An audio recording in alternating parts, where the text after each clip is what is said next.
For BYU football, there's a second week of spring practice ahead of joining the Big 12.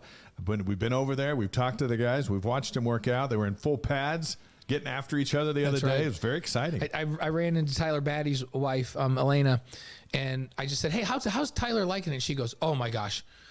Like, it's just so much easier to live with him right now.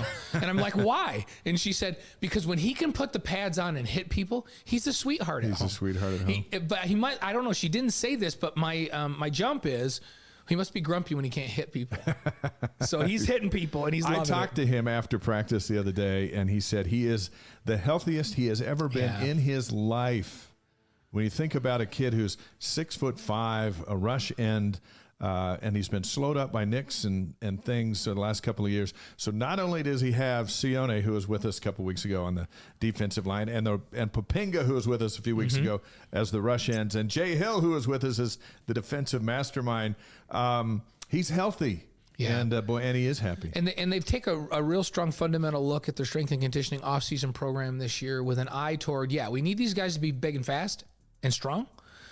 But we have to look closely at the number one priority is let's keep people healthy. Not only keep them healthy in the offseason, but how do we train them for them to be healthy during the season so they don't get 9 linebackers deep like they have the last couple years. By the time Oklahoma comes in here on November 18th, if we're healthy, we can beat them. Can beat with Oklahoma. And then they got to go on the road Thanksgiving weekend to Oklahoma State. Yeah.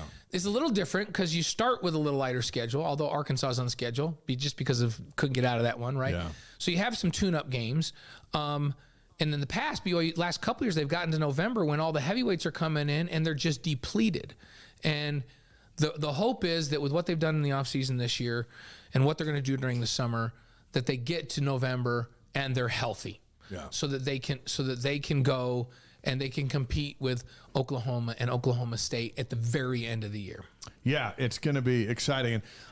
Hey, next week on the show, we're going to spotlight the receivers and tight ends, which will be really, really fun. Because there's some big names there, too. And I think, we'll make a commitment to you because we know this can happen. As we get into the summer and get going, we had all the defensive coaches on already as we approach spring ball. They're not available during spring ball, obviously, because they're practicing on Tuesdays and getting together. But when we get through with that, we'll give you some nice offensive previews. We're going to get Steve Clark in here who who coaches the tight ends. We'll get Fessy in here, who's the passing game coordinator and coaches we'll get Aaron in with us. We've had Harvey on, but we'll have him back. Well, and Daryl Funk, the offensive line coach as well. So we'll get him on. It's going to be an awesome summer as we count down to the Big 12. The final practice of spring is April 14th. The season opener is September 2nd against Sam Houston. Of course, the Big 12 opener is September 26th at Kansas.